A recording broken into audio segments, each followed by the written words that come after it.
പാലക്കാട്ടെ വോട്ടെടുപ്പ് പൂർത്തിയായി. നേരത്തെ പ്രതീക്ഷിച്ചിരുന്നത് പോലെയല്ല, പോളിംഗ് ശതമാനത്തിൽ കാര്യമായ കുറവ് വന്നു. പോളിംഗ് ശതമാനം കുറയുമെന്ന് LDF സ്ഥാനാർത്ഥി സരിൻ രാവിലെ വോട്ടെടുപ്പ് ആരംഭിക്കുമ്പോൾ തന്നെ പറഞ്ഞിരുന്നു. അദ്ദേഹം ഇപ്പോൾ നമ്മോടൊപ്പം ചേരുന്നുണ്ട്. താങ്കൾ രാവിലെ പറഞ്ഞത് പോളിംഗ് ശതമാനം കുറയുമെന്നാണ്, അതുപോലെ സംഭവിച്ചു? കുറയെന്ന് പറയുമ്പോഴും ഞാൻ പറഞ്ഞൊരു കണക്കുണ്ട്, അതിനും കുറച്ചുകൂടി കുറഞ്ഞു എന്നുള്ളതാണ്. എനിക്ക് തോന്നുന്നത് UDFന്റെ വോട്ടുകളും BJPയുടെ വോട്ടുകളൊന്നും വലിയ താല്പര്യമില്ലാത്തതുകൊണ്ട് അവർ വന്ന് പോൾ ചെയ്തിട്ടില്ല. എന്നാൽ ഇപ്പം ഞാനിരിക്കുന്നത് ഒലവക്കോട്ടത്തെ ഞങ്ങളുടെ ഓഫീസിലാണ്. ഞാൻ ഓരോ ഓഫീസിലും ഇപ്പോൾ യാക്കര ഓഫീസിലുണ്ടായിരുന്നു, ഒലവക്കോട്ടത്തെ ഓഫീസിലേക്ക് എത്തി. അതിന് മുന്നേ വേറെ 3 പ്രദേശങ്ങളിലുണ്ടായിരുന്നു, പഞ്ചായത്തുകളിൽ പോയി. ഞങ്ങൾക്ക് മനസ്സിലായി ഞങ്ങളുടെ വോട്ടുകളെല്ലാം 3 മണിയാകുമ്പോഴേക്കും, ഇവിടെ 5 മണിയാകുമ്പോഴേക്കും ഞങ്ങളുടേതെന്ന് പ്രവർത്തകർ ഉറപ്പുള്ള വോട്ടുകൾ. പിന്നെ പ്രവർത്തകർ കുറച്ച് ആശങ്കയിലും കൂടിയായിരുന്നു. പുതിയ കുറേ വോട്ടുകൾ ഞങ്ങളുടേതായി വരുന്നുണ്ട് എന്നുള്ള പ്രവർത്തകർക്കറിയാം. പക്ഷെ അത് ആര് ഏത് എന്നുള്ളത് അറിയൂല. സാഹചര്യങ്ങൾ അങ്ങനെയായിരുന്നല്ലോ. അപ്പോൾ ഞങ്ങൾക്ക് ഉറപ്പുള്ള വോട്ടുകൾ ഞങ്ങൾ കണക്കാക്കി നോക്കുമ്പോൾ BJPയുടെ വോട്ടുകളും കോൺഗ്രസിന്റെ വോട്ടുകളും പോൾ ചെയ്തിട്ടില്ല. അത് സ്പഷ്ടമാണ്. പ്രത്യേകിച്ച് മുനിസിപ്പൽ ഏരിയയിൽ ഒലവക്കോട്ടത്ത് 1-2 ഉദാഹരണങ്ങൾ ഇപ്പോൾ നമ്മളോട് പറഞ്ഞു. അപ്പോൾ അതുകൂടി കണക്കിലെടുക്കുമ്പോൾ ഈ കുറഞ്ഞ വോട്ടുകൾ എന്തായാലും LDFന്റെ അല്ല. അത് ഞങ്ങൾക്ക് കൂടുതൽ പോസിറ്റീവായിട്ടൊരു കാര്യമാണ്. ഒരു 5000-6000 വോട്ടുകൾ അഥവാ കഴിഞ്ഞ തവണ പോൾ ചെയ്തിൽ നിന്ന് കുറഞ്ഞാൽ പോലും അത് ഞങ്ങളെ ബാധിക്കുന്നില്ല എന്ന് മാത്രമല്ല, ഞങ്ങളുടെ രാഷ്ട്രീയ വോട്ടുകൾ നിലനിർത്തുമ്പോൾ അതുമാത്രം 40,000 വരികയും മറ്റ് ഞങ്ങൾ പ്രതീക്ഷിക്കുന്ന വോട്ടുകളെല്ലാം ചേർന്ന് ഞാൻ നേരത്തെ പറഞ്ഞത് 70,000ന്റെ ഫിഗർ ആയിരുന്നു ആവർത്തിച്ച്. പക്ഷെ ടോട്ടൽ വോട്ട്സ് പോളിൽ ഒരു 5000 വോട്ട് കുറയുമ്പോൾ ഞാനതൊരു 66,000-67,000 വരെ വോട്ടുകളിലേക്ക് നമുക്ക് എത്താൻ സാധിക്കുമെന്നാണ് പ്രതീക്ഷിക്കുന്നത്. അപ്പോഴും ബൂത്തിലെ കണക്കുകൾ ജില്ലാ കമ്മിറ്റിയിലേക്ക്, മണ്ഡലം കമ്മിറ്റി എത്തിക്കുന്നതേ ഉള്ളൂ. അതിനുശേഷമുള്ള അവലോകനമൊക്കെ ജില്ലാ സെക്രട്ടറി പറയും. വളരെ ശുഭാപ്തി വിശ്വാസത്തിലാണ് ഞങ്ങൾ. മാത്തൂരും കണ്ണാടിയും തൂത്തുവാരും പിരായിരിയിൽ 100 വോട്ടിനെങ്കിൽ 100 വോട്ടിന് ലീഡ് ചെയ്യും. മുനിസിപ്പാലിറ്റിയിൽ പുറകിൽ പോയാൽ തന്നെ കോൺഗ്രസിൽ നിന്ന് 1000 വോട്ടുകാരും പുറകിൽ പോയാലായി എന്ന് വെച്ചാൽ കണക്കും ചിത്രവും വ്യക്തമാണല്ലോ. ഈ മുനിസിപ്പൽ പരിധിയിൽ പോൾ ചെയ്യപ്പെട്ട വോട്ടിൽ സാധാരണ BJPക്കാണ് അനുകൂലമാവാറ്. കഴിഞ്ഞ തെരഞ്ഞെടുപ്പൊക്കെ എടുത്താൽ ഇത്തവണ ആ പോൾ ചെയ്യപ്പെട്ട വോട്ടിൽ LDFന് അനുകൂലമായ വോട്ടുകൾ ഉണ്ടാവും.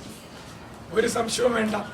കൂത്താന്തറ, വടക്കന്തറ, നൂറണി പ്രദേശങ്ങളിലൊക്കെ വോട്ടുണ്ടെന്ന സമയത്ത് BJPക്ക് അതിന്റെ വ്യത്യാസം മനസ്സിലാവും. അവര് വിചാരിച്ചു വെച്ചിരുന്ന BJP വോട്ടുകൾ ഈ ശ്രീധരൻ സാർ എന്ന് നമ്മൾ ആദരോട് കാണുന്ന മനുഷ്യന് കിട്ടിയ വോട്ടുകളാണ്. ആ വോട്ടുകളൊക്കെ അവരെ കൈയൊഴിയും.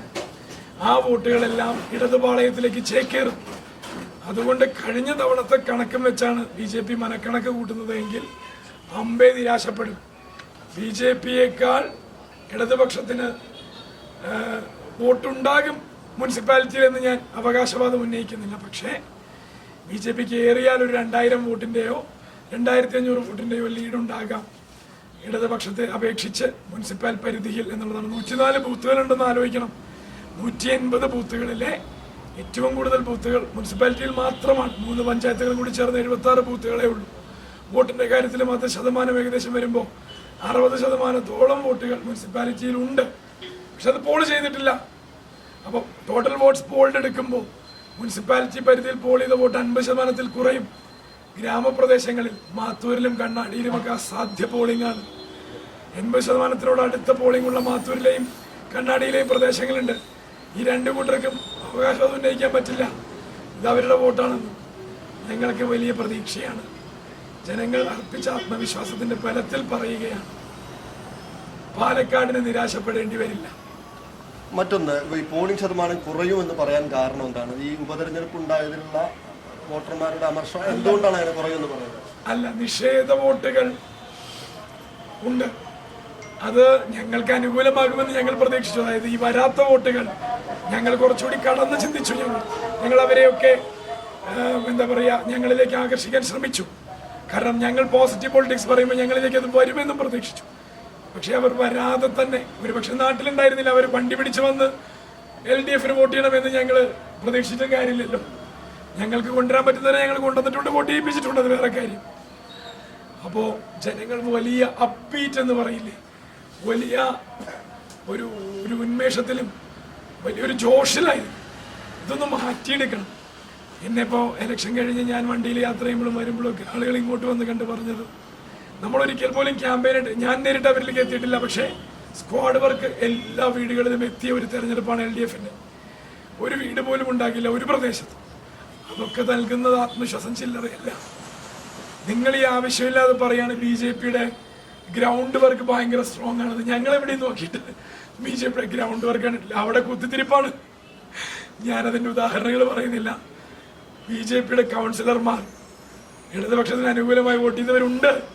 BJPയുടെ ഇവിടുത്തെ എന്താ പറയുക ധാർഷ്ട്യം, അതായത് നഗരസഭാ ഇലക്ഷൻ വന്നാലും ലോക്സഭാ ഇലക്ഷൻ വന്നാലും നിയമസഭാ ഇലക്ഷൻ വന്നാലും ഒരാളെ മത്സരിക്കാനുള്ളൂ എന്നുള്ള ധിക്കാരം, അടുത്ത നഗരസഭയിലേക്ക് ഇനി അയാളെ കണ്ടുകിട്ടരുത്, അയാളെ കെട്ടുകെട്ടിക്കണം എന്നുള്ള നഗരസഭയിലെ ചില കോക്കസുകളുടെ തീരുമാനം, ഇതൊക്കെ വോട്ടെണ്ണുമ്പോൾ BJP വലിയ ഞെട്ടലുണ്ടാക്കും. ഈ BJP കൗൺസിലർമാരുടെ വോട്ട് കിട്ടിയെന്ന് പറഞ്ഞ ചില്ലറ കാര്യമില്ല, അത് ഉറപ്പായ കാര്യമാണ്. ഞാൻ കൂടുതലൊന്നും പറയുന്നില്ല. റിയാസ് ഈ മേഖലയിൽ പാപം കഴിഞ്ഞ 5 ആഴ്ചയായിട്ട് ഇവിടെ ഉണ്ടായിരുന്നതാണ്. ഞാൻ പറയുന്നത് എന്തുകൊണ്ടാണെന്നറിയോ, അവർക്ക് ഇടതുപക്ഷത്തിന്റെ ശരിയോട് ഉറപ്പുണ്ട്. ഇനി നിങ്ങൾ ഇത് പോയിട്ട് BJP CPM വോട്ട് ചെയ്തു എന്ന് പറയുന്ന അവസ്ഥ വരരുത്. ഞങ്ങളെ വിശ്വസിക്കുന്നവർക്ക്, ഇടതുപക്ഷം വിശ്വസിച്ചാണെന്നോ ഈ വോട്ട് വരുന്നത്, ഞങ്ങൾ അങ്ങനെ തന്നെ ഞാൻ അതിന് അടിവരയിട്ട് പറയുന്നു. ഇടതുപക്ഷത്തെ വിശ്വസിച്ച് BJPക്കാർ വോട്ട് ചെയ്തിട്ടുണ്ടെന്ന് പറയുന്നത് ഞങ്ങൾക്ക് അന്തസ്സല്ലേ? നമ്മുടെ അന്തസ്സല്ലേ? ഇടതുപക്ഷത്തിന്റെ ശരിയെ വിശ്വസിച്ച്, ഞങ്ങൾ പറഞ്ഞതിലെ നിലപാടുകളെ വിശ്വസിച്ച് BJPക്കാർ ഞങ്ങൾക്ക് വോട്ട് ചെയ്തിട്ടുണ്ടെന്ന് പറഞ്ഞാൽ നമുക്കത് അന്തസ്സല്ലേ? ആ അന്തസ് ഞങ്ങൾക്കുണ്ട്, ഒരു സംശയമില്ല.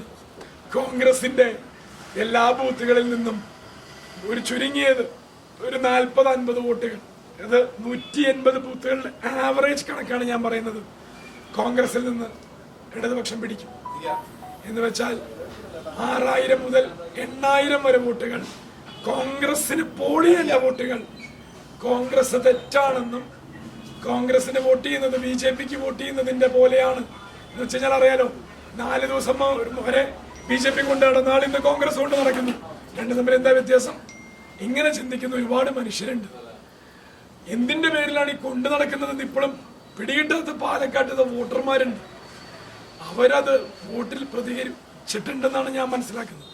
40 മുതൽ 50 വോട്ടുകൾ വരെ, 6000 മുതൽ ഒരു ബൂത്തിൽ ആവറേജ് ആണ് കേട്ടോ, 6000 മുതൽ 8000 വോട്ടുകൾ വരെ UDFനെ വിട്ട് LDFൽ വരും. അതിൽ 5000-ൽ കുറയാത്ത വോട്ടുകൾ കോൺഗ്രസിന്റെ വോട്ടുകളാണ്. അതിന്റെ അർത്ഥം കോൺഗ്രസ്സുകാരാണ് ഏറ്റവും കൂടുതൽ സഹായിച്ചിരിക്കുന്നത്, UDF ആണ്. അതിനുശേഷം BJP സഹായം അറിഞ്ഞ്, ഞങ്ങളുടെ നിലപാടിലെ ശരികൾ അറിഞ്ഞ് ഞങ്ങളെ വോട്ട് ചെയ്ത് ജയിപ്പിക്കാൻ തീരുമാനിച്ചിട്ടുണ്ടെങ്കിൽ ആ വോട്ടും വന്നിട്ടുണ്ടാകും. എന്തായാലും കോൺഗ്രസിന്റെയും BJPയുടെയും വോട്ടുകൾ, അവർക്ക് ലഭിക്കേണ്ട വോട്ടുകൾ കൂടി LDFന് ലഭിച്ചിട്ടുണ്ട്. അതിന്റെ അടിസ്ഥാനത്തിൽ വിജയം ഉറപ്പാണ് എന്നാണ് LDF സ്ഥാനാർത്ഥി ഡോക്ടർ P. സരീൻ പറയുന്നത്.